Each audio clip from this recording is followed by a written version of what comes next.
जय हिंद फ्रेंड्स, आज हम इस वीडियो में डिस्कस करने वाले हैं क्वेश्चन नंबर एक्सरसाइज 9.3। चलिए स्टार्ट करते हैं। Two circles intersect at 2 points B and C. Through B, 2 line segments ABD and PVQ are drawn to intersect the circle at A, D and P, Q respectively. Prove that angle ACP is equal to angle QCD। तो देखिए, दो circle आपके intersect हो रहे हैं point B और सी पे। Okay, अब क्या किया गया है, यहाँ से दो लाइन सेगमेंट ली गई हैं। यहाँ से एक तो लिया गया है आपका AD और दूसरा लिया गया है आपका PQ। तो ये AD और PQ ये इंटरसेक्ट कर रही हैं सर्कल को। एक तो कर रही है कहाँ से, A और D पे, और दूसरी कर रही है P और Q पे। ठीक है, ये दोनों इस तरह से इंटरसेक्ट हो रही हैं सर्कल पे। तो हमें क्या शो करना है, हमें ये शो करना है कि angle ACP is equal to angle QCD। तो देखते हैं ACP कहाँ बन रहा है। तो देखिए, एंगल आपका ACP ये रहा, और दूसरा एंगल कहाँ रहा आपका QCD। तो हमें ये एंगल इस एंगल के इक्वल प्रूफ करना है। ठीक है, तो क्वेश्चन जैसा ये लग रहा है कॉम्प्लिकेटेड, बट ये है नहीं, बहुत इजी है। चलिए हम इसको स्टार्ट करते हैं। तो सॉल्यूशन डाल देता हूँ मैं यहाँ।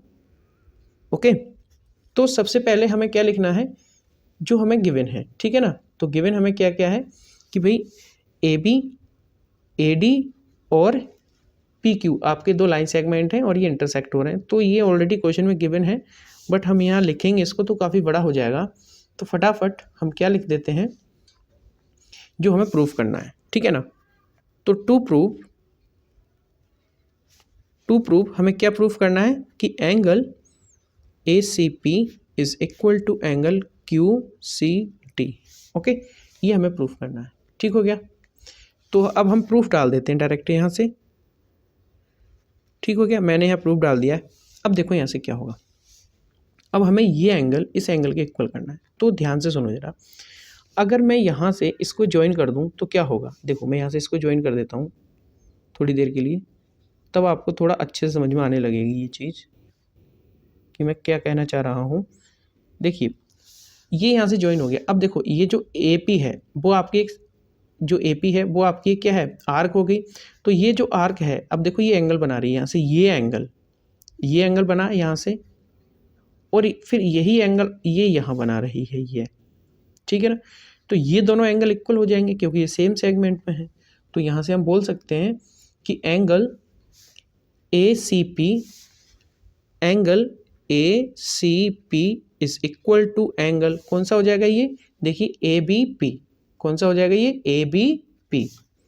एंगल ABP क्यों हो जाएगा ये इक्वल, ठीक है, वो भी हमें बताना है क्योंकि angle on the same segment है। तो हम बोल सकते हैं angles in the same segment. Okay, तो ये सेम सेगमेंट में एंगल हो जाएंगे आपके। तो यहाँ से ये एंगल इसके इक्वल आ गया। ओके, अब इसी तरह से यहाँ देखिए आप, ये एंगल जो है आपका ये वाला, ये एंगल और यही सेगमेंट, ये जो आपकी सेगमेंट है ना ये वाली, ये कहाँ बना रही है एंगल, एक ये भी बना रही है यहाँ से। तो यहाँ से क्या होगा, ये जो आपकी आर्क है DQ, ये कहाँ एंगल बना रही है, यहाँ बना रही है एक एंगल ये, और एक यहाँ बना रही है। तो इसका मतलब ये सेम सेगमेंट में एंगल बन रहे हैं, तो इसका मतलब ये दोनों इक्वल हो जाएंगे। तो हम बोल सकते हैं यहाँ से कि एंगल कौन सा होगा आपका, ये वाला QCD। कौन सा होगा ये, QCD is equal to angle, दूसरा कौन सा आ जाएगा आपका, बताइए जरा, QBD। ठीक हो गया, QBD। ये इक्वेशन हम मार्क कर लेते हैं यहाँ से सेकंड। तो ये भी सेम रीजन है इसका, angles in the same segment.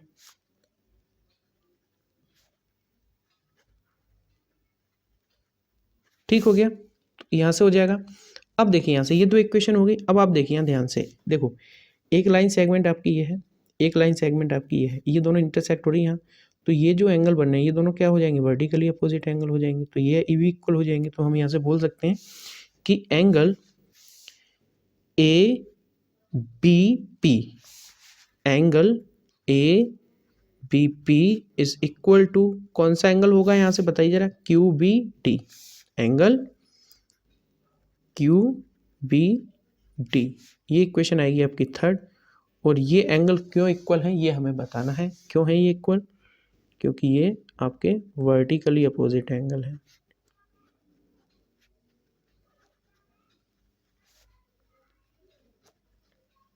ठीक हो गया, तो ये वर्टिकली अपोजिट एंगल्स हो जाएंगे। अब देखो आप यहाँ से इन तीन इक्वेशन से ही हमारे ये प्रूफ हो जाएंगे। देखो यहाँ से क्या करना है, हमें प्रूफ क्या करना है, A C P is equal to Q C D. तो देखो A C P is equal to क्या है आपका A B P, A B P is equal to क्या है यहाँ से क्यू बी डी, और क्यू बी डी किसके इक्वल है, क्यू सी डी के। तो हमें यही तो प्रूफ करना था, ठीक है ना। तो हम लिखेंगे यहाँ से फ्रॉम इक्वेशन। अब देखो इसको आप एक स्टेप में भी कर सकते हो और दो स्टेप में भी कर सकते हो, तो हम एक ही स्टेप में इसको कर लेते हैं, ठीक है ना। तो from equations first comma second and third, तो देखिए यहाँ से क्या हुआ, तो मुझे क्या लेना है यहाँ से ए सी पी। तो देखो यहाँ से एंगल ए सी पी, अब देखो A C P is equal to क्या है, ए बी पी। अब A B P equal to क्या है यहाँ से देखो जरा, A B P is equal to है आपका क्यू बी डी, ठीक है। और Q B D equal to क्या है आपका क्यू सी डी। तो क्यों ना मैं इसकी जगह क्यू सी डी रख दूँ, यहाँ से इसकी जगह मैं क्यू सी डी भी रख सकता हूँ। क्यों रख सकता हूँ, देखिए यहाँ से ये जो है आपका Q C D is equal to B Q D है, क्यू बी डी है, और यहाँ से Q B D is equal to A B P है। तो ए बी पी हमारा यहाँ भी है, तो इसका मतलब ये दोनों भी इक्वल हो जाएंगे यहाँ से, ठीक है ना। क्योंकि ये इसके इक्वल है तो ऑब्वियस सी बात है ये भी इसके इक्वल होगा, ठीक हो गया। तो हम बोल सकते हैं यहाँ से angle A C P is equal to angle Q C D, ठीक है ना। क्यू सी डी हो जाएगा यहाँ से क्यू सी डी। तो यही हमें प्रूफ करना था और ये हो गया, हेंस प्रूव्ड। ओके।